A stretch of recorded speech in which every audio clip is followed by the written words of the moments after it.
Hola, son bendecidos. Les saluda al ministro Ramón Pérez Laya desde Venezuela. En esta hora compartiré la enseñanza. ¿Por qué la historia no registra la segunda venida de Cristo si ya aconteció? Dice la carta a los Hebreos, capítulo 9, verso 18, que Cristo, el Mesías, fue ofrecido una vez por todas para llevar la carga de los pecados de muchos y se aparecerá por segunda vez, o sea que vendría por segunda vez, sin pecado a los que lo esperan para salvación.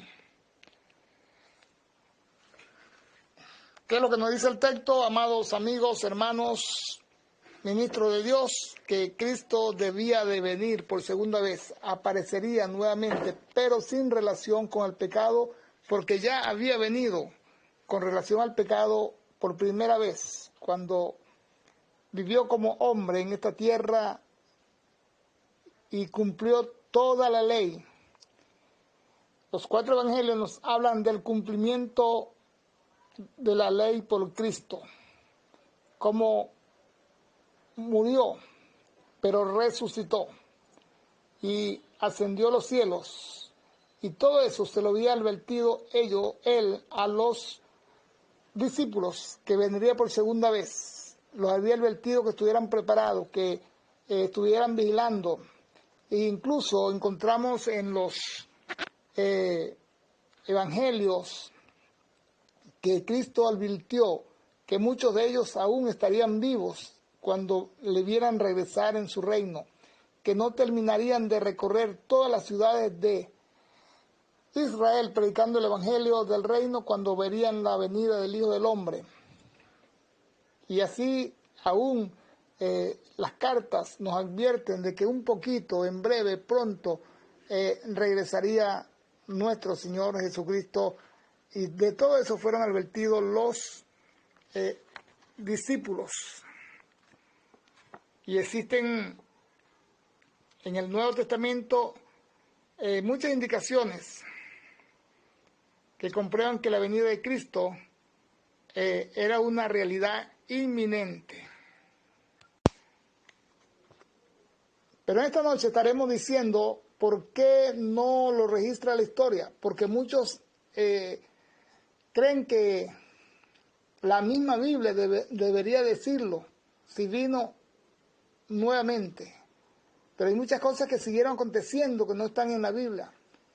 Y aun cuando tenemos en la historia judía pruebas de hombres que dicen que vieron la manifestación gloriosa y poderosa de Cristo venir sobre el territorio de Israel, cuando fue destruido el templo, fue destruida la nación de Israel como había sido profetizado en el año 70, y aún las cartas apostólicas daban evidencia que eso sucedería pronto.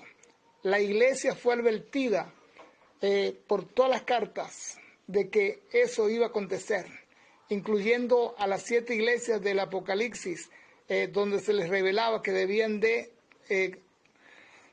estar preparadas, porque eso era una realidad, era una inminencia, era pronto, era ya, era lo que la iglesia estaba esperando, era su anhelo, era su deseo, era su vivencia diario, estaban preparados para ello.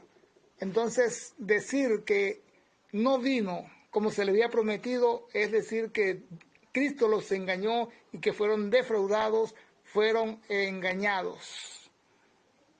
Y la pregunta sería entonces, ¿será Cristo un mentiroso? ¿No cumplió lo que le prometió a sus discípulos amados? Los que una vez que fueron llenos del Espíritu Santo, creyendo las promesas que Dios a través de Cristo le había dado, se atrevieron aún a perder su vida, lo dejaron todo por la predicación del Evangelio, por enseñar que Cristo venía ya, que Cristo estaba a las puertas, que Cristo vendría con la recompensa a los fieles y que vendría en juicio para aquellos que no lo creyesen. Vuelvo a preguntar, ¿les mentiría Cristo? ¿Los engañaría? ¿Qué usted cree? ¿Será la Biblia digna de creer? ¿Podemos tenerla como el libro, como dicen por ahí, infalible, que dice la verdad? Si Cristo prometió que vendría y que sus seguidores, algunos estarían vivos, que aún los que le traspasaron lo verían.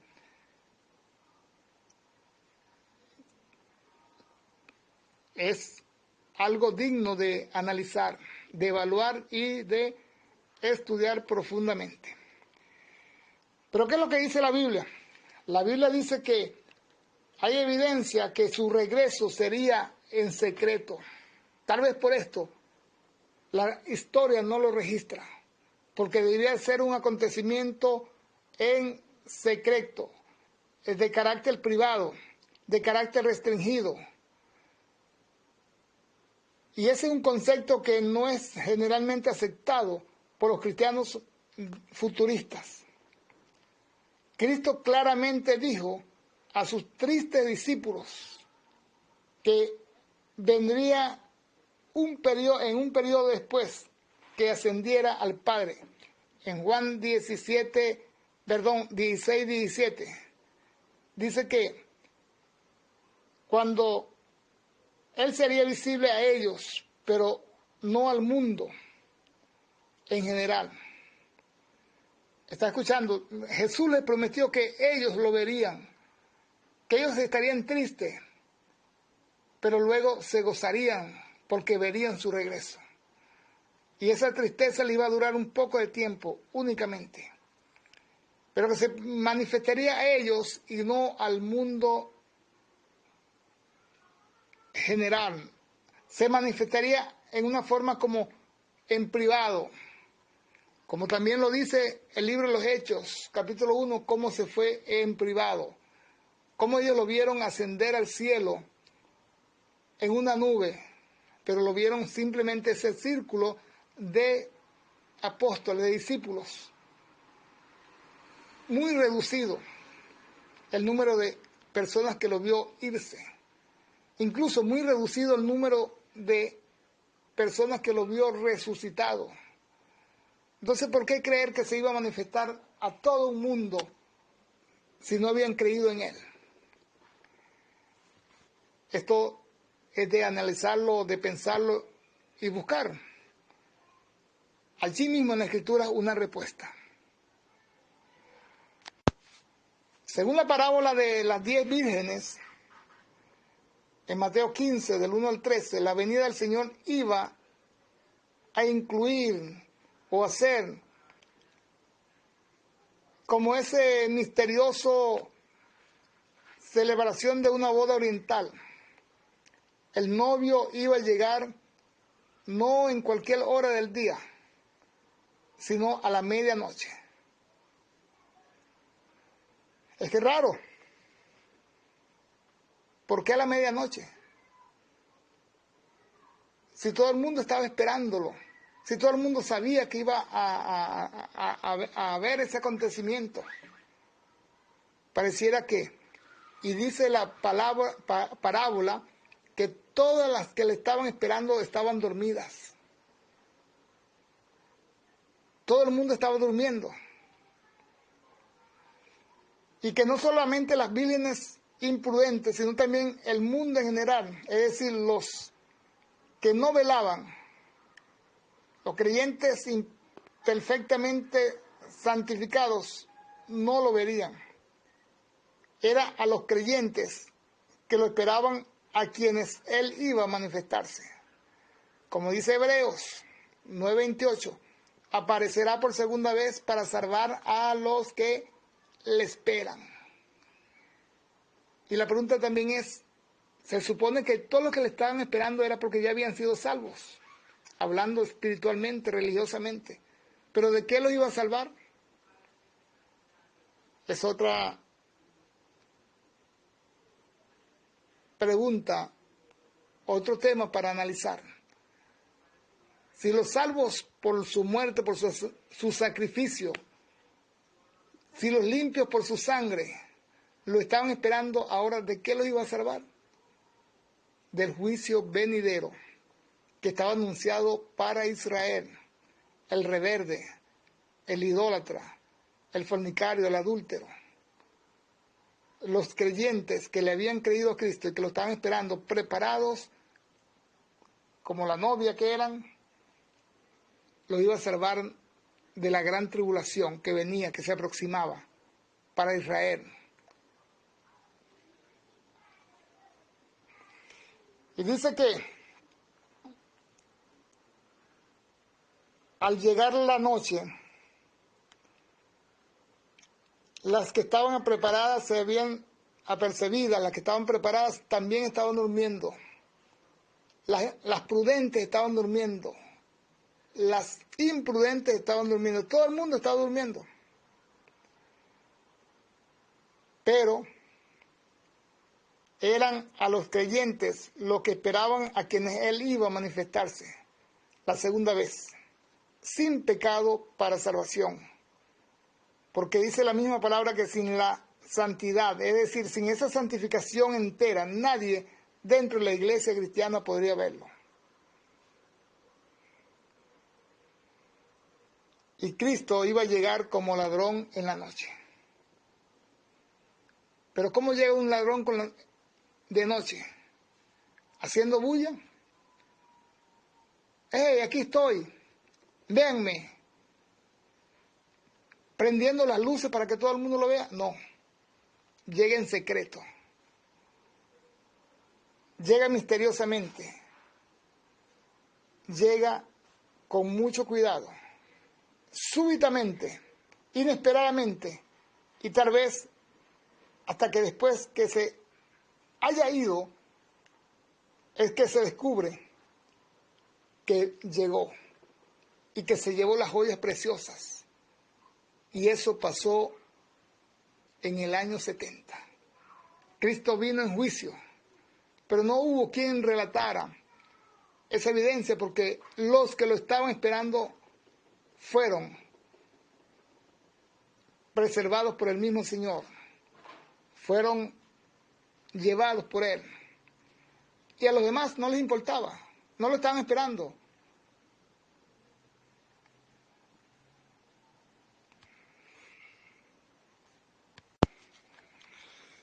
Entonces, para no perder el tema, ¿por qué no lo registra la historia? Porque vino en secreto. Porque los que lo estaban esperando fueron aún sorprendidos y llevados por Él. Fueron salvados de lo que ya mencioné, la gran tribulación, la tribulación, la muerte, el angustiante juicio que vino.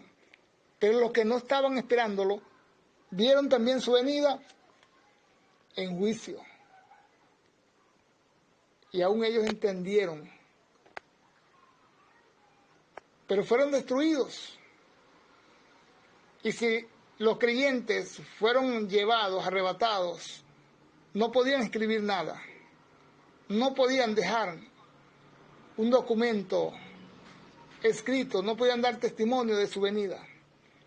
Y los que no lo estaban esperando, que vieron el juicio de Dios, su venida en juicio sobre Israel, tampoco podían decir nada. Pero la Biblia nos da evidencia de que habían sido advertidos. Y como Hebreos, como todas las epístolas, fue dirigida exclusivamente a creyentes. En Apocalipsis capítulo 16, verso 15, encontramos que Él había advertido a las iglesias: he aquí yo vengo como ladrón, bienaventurado el que vela.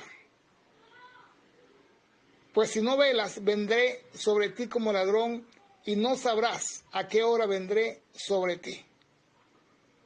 ¿Se da cuenta? Estaban advertidos, pero los creyentes, los que lo esperaban, sus discípulos, y si no velaban,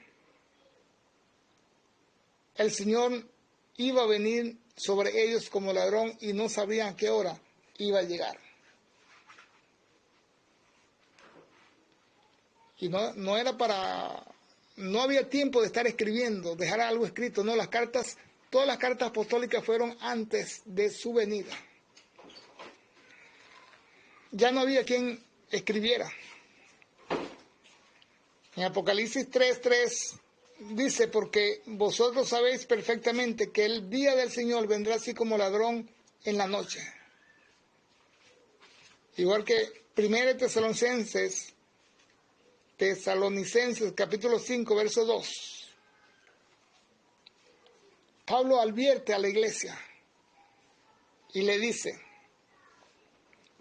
pero sabed esto, que si el padre de familia supiese a qué hora el ladrón habría de venir, velaría y no dejaría minar su casa. ¿Se da cuenta? Fue de repente. Fue en secreto.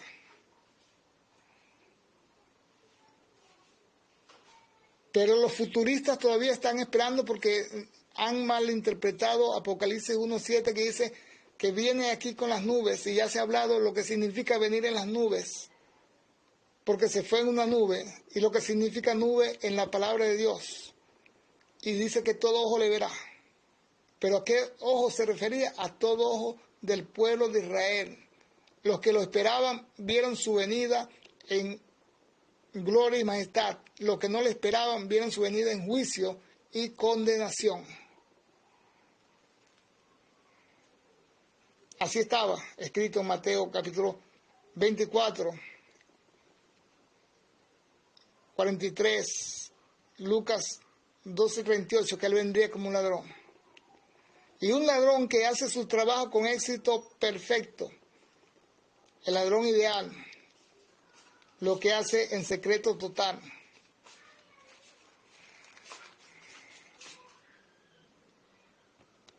Así que ellos estaban vigilando, ellos estaban advertidos.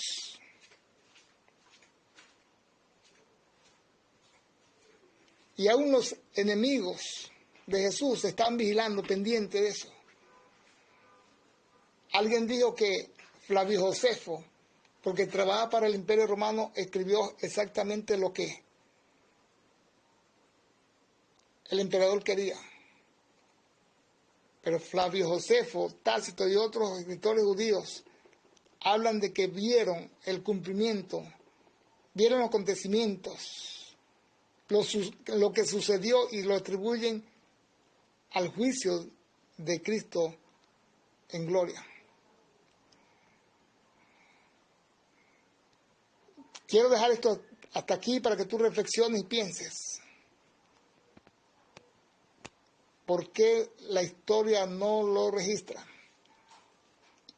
Y hay algo muy importante, es que también hubo un silencio. Se dice que 80 años registra la historia de silencio en la iglesia. Del año 70 en adelante, 80 años de silencio.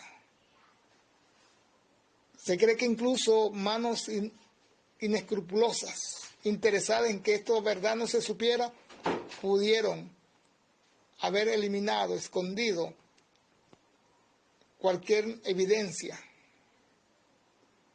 que se registrara de su segunda venida. Padre, gracias por tu palabra, gracias por este momento que nos permite compartir esta enseñanza. Recibe toda la gloria y toda la honra.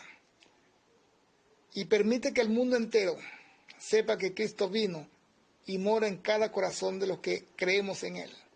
Y le hemos confesado como nuestro Señor. Y vivimos para Él. Y que vivimos en paz, en alegría, en gozo. y en seguridad, no atormentados como lo que esperan y se demora su venida, seguros que su reino ha llegado a nuestra vida y que vivimos y le adoramos en espíritu y en verdad. Toda la honra y la gloria para ti, oh Dios, y que personas puedan ser edificadas y bendecidas por esta palabra. Amén.